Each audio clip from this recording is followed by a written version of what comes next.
Hey, I want to welcome you to another episode of Mission Matters.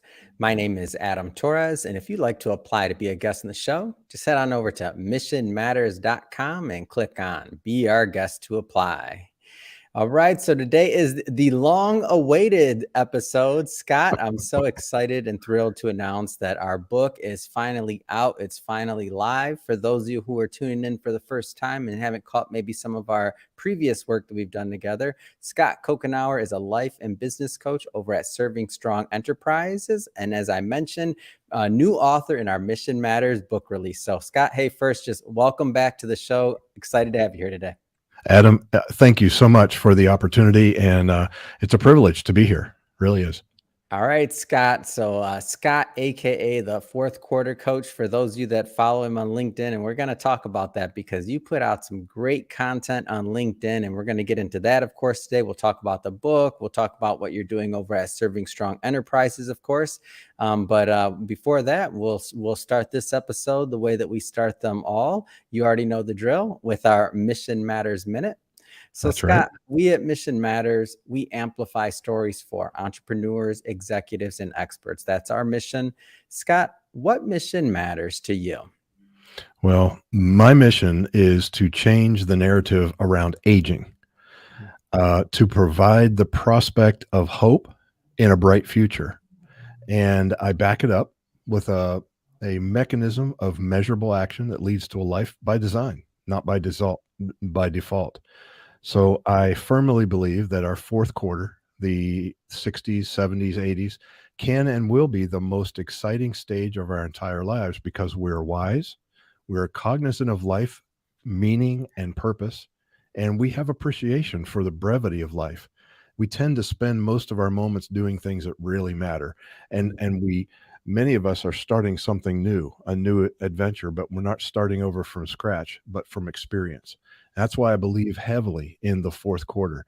And I love spending time with people, primarily in their third quarter, to grow up and not grow old. Yeah. It's great having you back on, and just because again, I don't want to assume all our new listeners caught some of our previous episodes. Maybe go into a little bit more about the story and really how you came up with the idea for the fourth quarter coach. Oh, sure. I come from a number of years, almost 3 decades, in a family business that we ended up having to close because of a cash flow issue stemming from the 2008 financial downturn. When we closed the business, I was a 50-year-old and I had no more career. The only career that I had was in the family business. Yeah. And so I spent 2-3 years just in tremendous turmoil trying to figure out, who am I? What is my identity? Who's going to hire a failure? Who's going to hire a 50-year-old? And so after a lot of time, I'm a man of faith and family. And so after a lot of time thinking and praying and searching my soul, came up with this idea that I have a lot of ingredients, and what I needed was a recipe to put together those ingredients. I had coached on the side. I was a COO for 24 years. I was a CEO for 2.5 years to reinvent a company.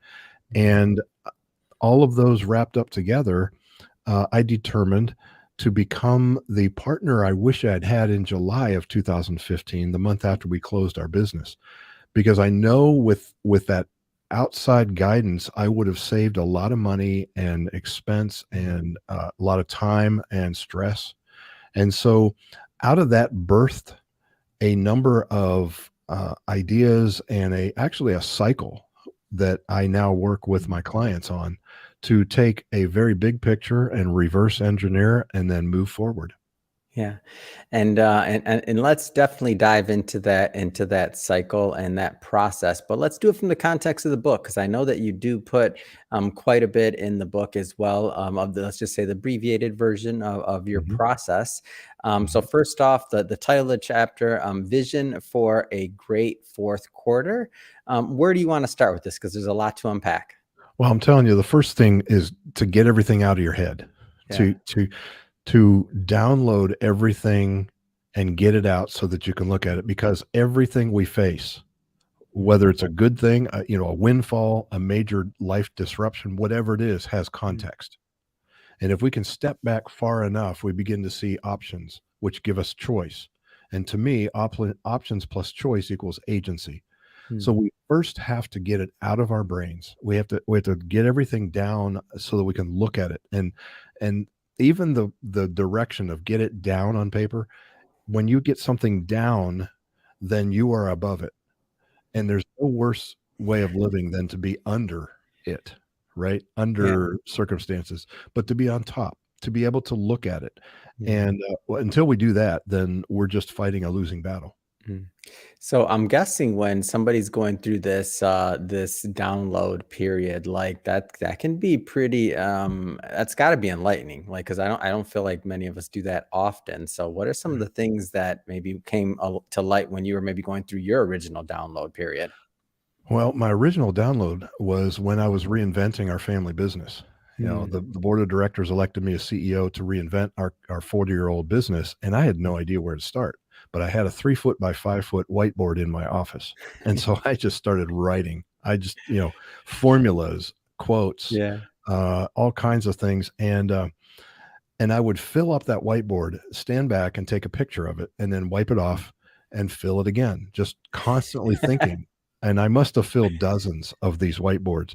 But Yeah. what I noticed happening was, first of all, I felt better. I may not have solved anything yet, but I felt better, right? I felt like I was in control. Yeah. But over time, download by download, I began to identify some trends and some reoccurring thoughts and patterns. And Mm. I was able to identify some of those. And that became the birth of a new way of doing business, which was Mm. actually starting to work in our business. So, because of cash flow, closing the business, after a couple of years of lamenting and self-pity and all that sort of stuff, I began to say, wait a minute, there's something to this whiteboarding that I Mm. did. And if I could just learn to do that myself on a regular basis, when Mm. I feel stuck, when I feel overwhelmed, then I would be better off, because out of those downloads come ideas, thoughts, reoccurring themes. And so that's where it starts. And just to maybe to jump around a little here, Mhm. I think correct me if I'm wrong. Do I remember seeing a picture on LinkedIn of you in someone's office with probably one of your clients, and you had a whiteboard that you were both writing on? Is that whiteboarding still part of the process? Am I remembering this right? Yeah, there was a client where we actually worked with a business and had Yeah. a number of staff in a conference room, and I remember they had no whiteboard, and so I thought, it'd be good to get a whiteboard, and they Yeah. were all kind of saying, "Why?" But once we put it up, and it was a huge whiteboard. I mean, Yeah. Yeah. it was like 10 feet wide and 5 feet tall. They loved it because when they get an idea, it's so much easier to explain it in drawing, Mm.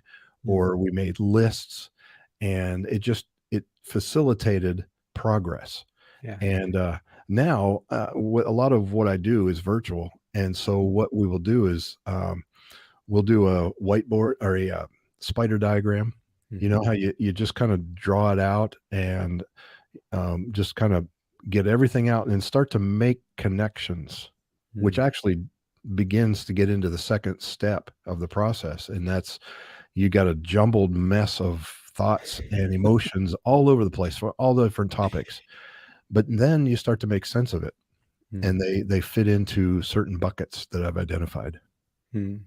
So now you have and yeah, you inspired me, by the way. I don't think I ever told you this. So I did hang up a whiteboard after our conversations. I do Good have a for you. whiteboard now that I doodle on. I put other things. I don't know if I'm doing the process right, but I do feel better when I do put stuff down there. I don't know why.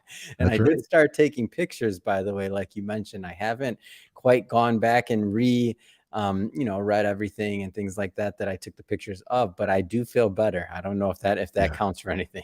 It absolutely does, and that's the number one thing.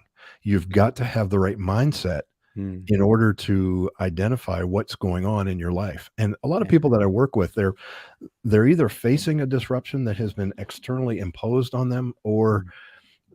something has happened in the life of their family, maybe an unexpected passing of a loved one, Mhm. or whatever it is. There is this desire or this need to say, how do I make sense of what's going on so that I can move on with my life? And until you start feeling like you're in control, Yeah. it really doesn't matter what you've put on the whiteboard Mhm. initially. It's the therapeutic nature of Mm. doing that, getting it out. And I like the idea, whether you're writing on a wall, a Mhm. whiteboard that's on a wall, or writing on a piece of paper or a remarkable tablet or electronic Mhm. iPad. The idea that getting it down your arm and out your hand, Mhm. there's something more significant than just verbally getting Yeah. things out or typing. All right, so now we've done presumably this download, which I definitely recommend everybody watching. Do the download; it's Mhm. worth it. Now where do we go from there? Well, we got to make sense of what we downloaded, Mhm. right? So because that begins to turn the wheels forward. And I've identified in the last few years, I've identified what I call 6 hallmarks of an epic fourth quarter. So, Mhm. when we think about a fourth quarter, 60s, 70s, 80s, we think, what's it going to look like? How Mhm. can I come to any kind of aspirational design that I want to move toward? Well, in order to get the ball rolling, start looking at it from 6 perspectives. The first one is being spiritually grounded. Mhm. So we talk about the spiritual nature of who we are and life meaning and purpose, living by values and beliefs. The second is being financially or physically fit. Mhm. So taking care of your body. What does it mean to be physically fit in as your body ages? The third is being relationally rich, and that is having strong relationships with people who matter most to you, which ties into the fourth, and that is being emotionally healthy. So dealing with loneliness, dealing with depression, dealing with mindset Mhm. and emotional intelligence.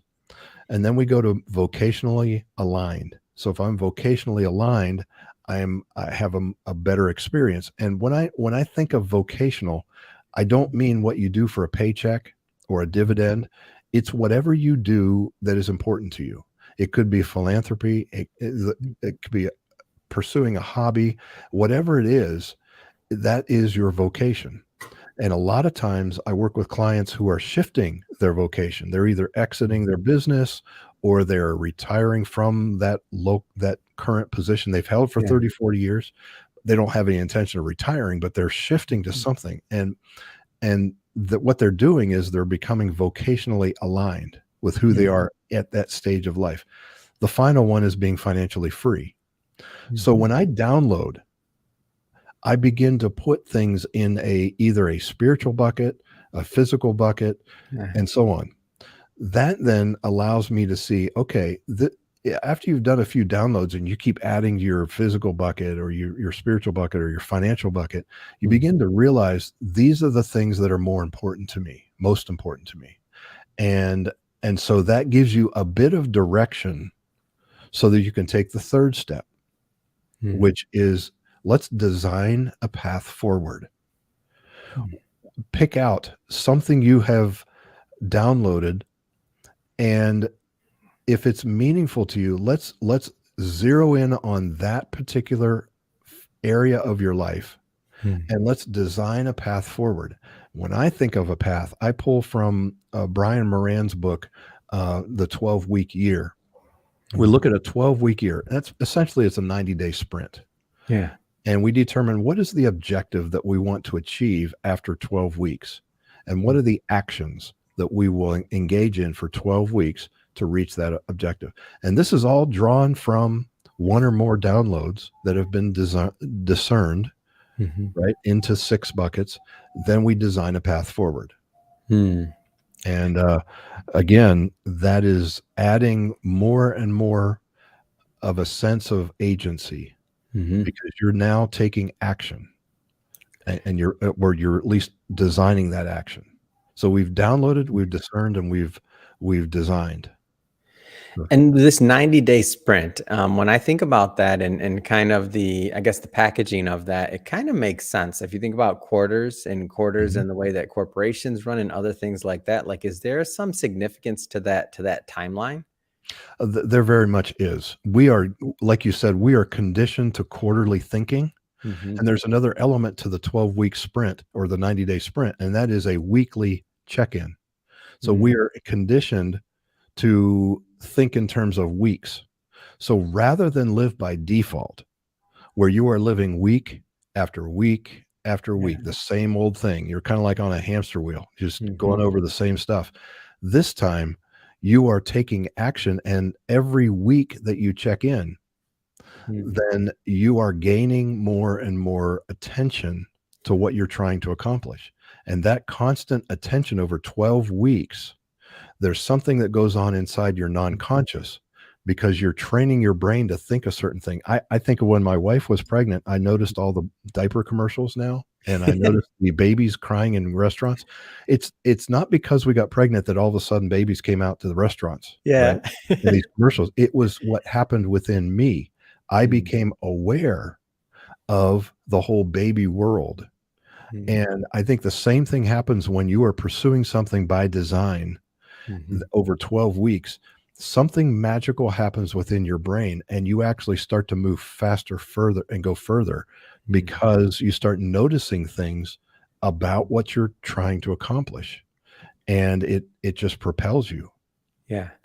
Yeah, I'm a big fan, and I know, and I've seen that in the coaching world. And there's different types of sprints. There's shorter Mhm, sprints, there's longer sprints, but I mhm. like this 12-week concept. Yeah.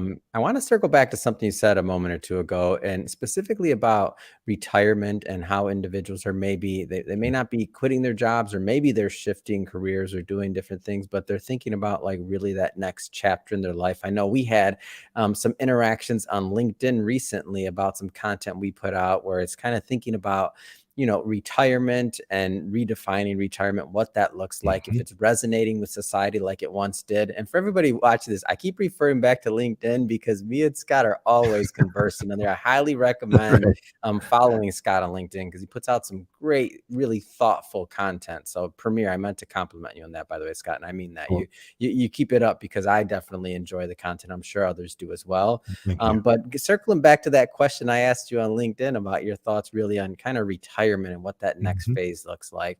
You're working with people entering their third and fourth quarter all the time. Like, from your view, what do you see there? Well, I constantly hear, "I have no intention of retiring." Yeah. That's just the common theme among everybody whenever the concept of retirement comes up. Mhm. And what I've determined is those of us in the Gen X generation and Mhm. younger, we are pretty much done with the concept of retirement. Yeah. That it's run its course. It had its heyday. Yeah. In most cases, and I'm speaking in generalities, that's Of not always course. the case for everybody. But if you work in a factory for 30 years and you do the same thing, Mhm. th why wouldn't you retire? I mean, Yeah. how boring that would be, you know? Mhm. You're doing the same thing over and over again, and yet we live on the shoulders of those people. They worked hard, and Yeah. I don't mean to diminish the work that they did. Mm. It was a different type of work. You know, you go Yeah. to the factory, you sit at the same spot, and you do the same repetitive action for 30 years. You Mm. look for that pension, and you pull that pension, and it became a threshold, a rite of Mm. passage. You were now retired. Yeah. Unfortunately, many of those had no idea what they were gonna do after they retired, and Mm. there's been a statistic that many people died within 2, 3 years of retirement because Yeah. they had no purpose. That's different now. We're in a service industry. A lot of people have done a lot of good work, in a different kind of age, and retirement has kinda carried over when it's a label to a fund, and Mm. that's really where it ends. People, and that's why I love the concept of vocational alignment, Mm. because we go through seasons and stages of life. Seasons come and go. I break my arm, I gotta adjust. The Mhm. arm heals, I'm back to normal. But stages, like I ran a marathon in my mid-30s. Yeah. I would not be able to do the same kind of training and run another marathon as a 58-year-old that I did Mhm. when I was a 30. That's a different stage of life, and Mm. we go through these changes, and to do the same thing at a different stage, sometimes that creates friction, Mm. and sometimes we just sense there's a need to move, there's a need to shift or pivot or whatever you use. I mean, I've even heard Yeah. rewirement instead of Mhm. retirement. But it's a vocational alignment Mm. to where you're at now. And Ironically, a lot of us have no intention of retiring. We just don't know what we're going to do, which is what Yeah. I do with clients. I create clarity. Okay, what are your ingredients? You've got 50 some years of experience, successes, failures, skills, proficiencies. Let's work on the recipe to determine what it is you do next Mhm. after giving your life to 2 or 3 corporations. Yeah. And it sounds to me like, like there's a lot of hope in this process of vocational alignment, and what I've seen just from my vantage point is people, aren't necessarily retiring, and regardless of if they have to work, obviously for the day to day, to cover Mhm. expenses, or maybe their retirement's not all set. But even people that are, let's just say financially secure, I've seen that even they don't want to retire because they're thinking about, no, I still have so much more to offer, so much more I want to do. There's just a different, I feel, passion for life because we have more options than we once did. We do. Am I kind of off on that, or? No, you're right on, and that's the beautiful thing about what I love about what I get to do. Hmm. When we start to reach closer and closer to the magical age of 60, Yeah.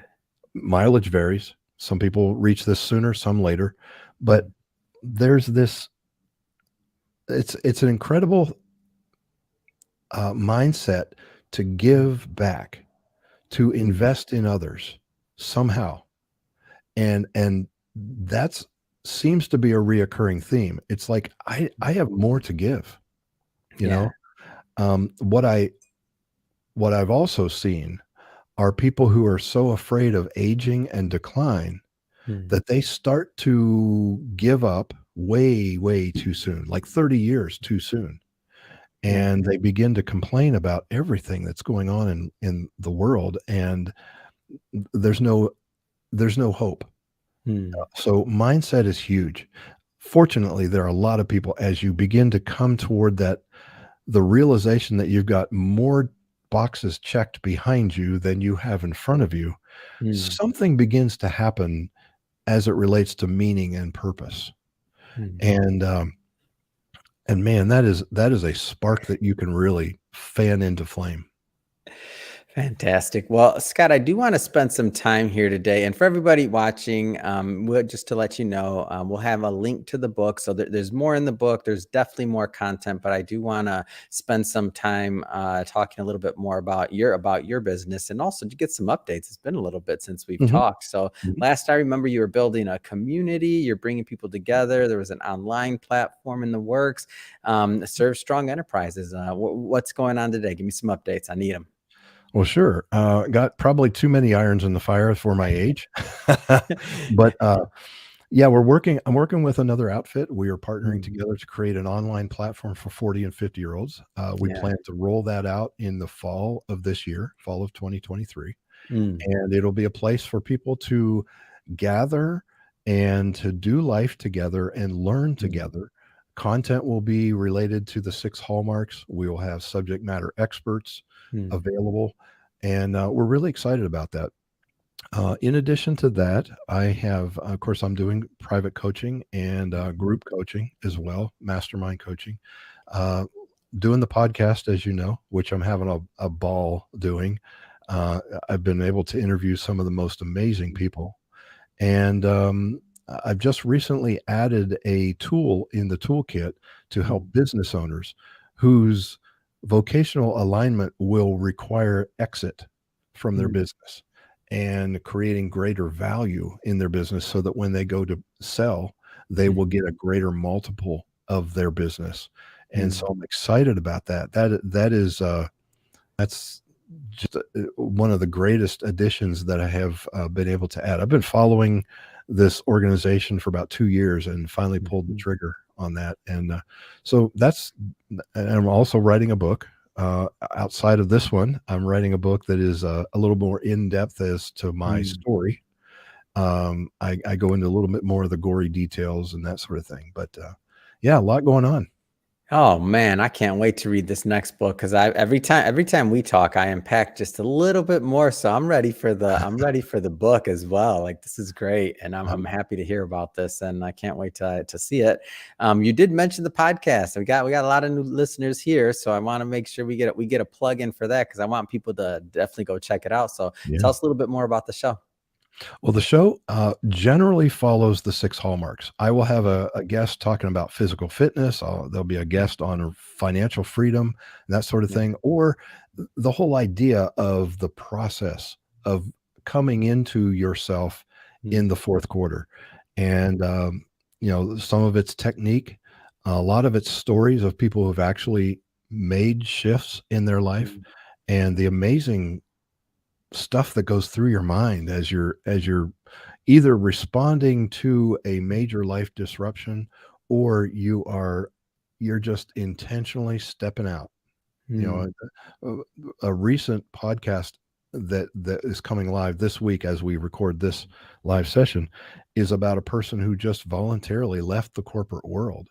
mm, And we talk about how did she know when it was time, right? yeah. How do you and what's it like to actually pull the trigger on Mm, leaving something that is stable?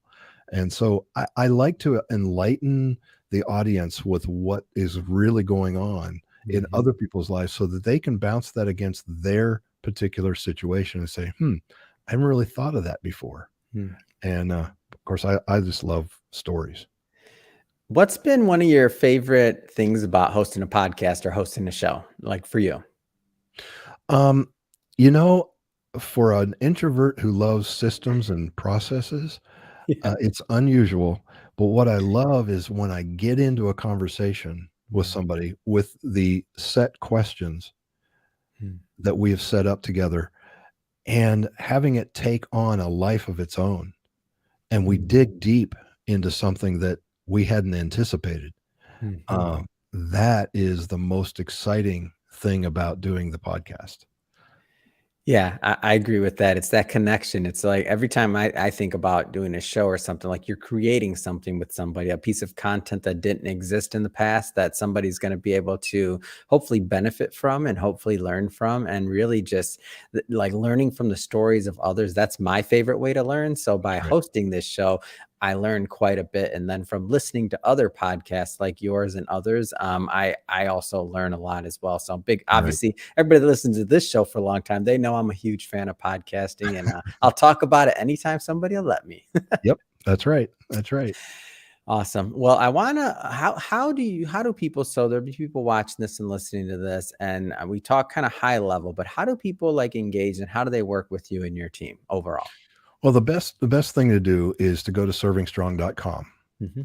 and in particular /about servingstrong.com/about. That tells my story. That kind of gives you the background as to why I do what I do and the spark that caused me to do that. Um, you can email me at coach@servingstrong.com. I look at all my email. But there's an interesting, I started doing a thing called office hours. And if Mm, you can get there, servingstrong.com/office. On that page is a calendar. And I will set these times when I'm already working anyway. I mhm, just pull up a Zoom, and you can go to that servingstrong.com/office and mm. see when I'm holding office hours. And if it's the time, then you can click to enter. And if you enter, I'll stop what I'm doing and we'll have a conversation. It's just free Wow. and free flowing. It's like I have an office and the door's open, and whoever just pops their head in, we just kind of have a chat. So I started doing that. Oh, that's a great idea. We might have to do some Mission Matters office hour, see what happens. Yeah. And so people just pop in, they can connect with you. And Mhm. that's, I mean, it's just a great service. Yeah. Yeah, we just and there's no pressure. There's no Yeah. sales going on. We just talk about life, talk about what they might be going through or whatever. Wow. Well, Scott, first off, it's been great having you back on the show. We're just getting started. I'm thrilled to promote this new book with you, and of course to promote your show and all the work you're doing really over there, and all the content you're putting out on LinkedIn. So just one more time, if people want to follow up and connect, the website again, please. It's servingstrong.com, Yep. and you'll find me on LinkedIn. if I spend a lot of time, like you said, that's kind of where I live. Yeah. Fantastic. And we'll put links, by the way, to that and, of course, the book and everything else in the show notes for the audience. And speaking of the audience, if this is your first time engaging with or listening to a Mission Matters episode, we're all about bringing on business owners, entrepreneurs, and executives and having them share their mission, the reason behind their mission, really what gets them fired up to go out there and to make a difference in the world. If that's the type of content that sounds interesting or fun or exciting to you, we welcome you. Hit that subscribe button because we have many more mission-based individuals coming up on the line, and we don't want you to miss a thing. And Scott, really, it has been a pleasure. Until the next time, looking forward to our next conversation. Thank you, Adam. I appreciate it.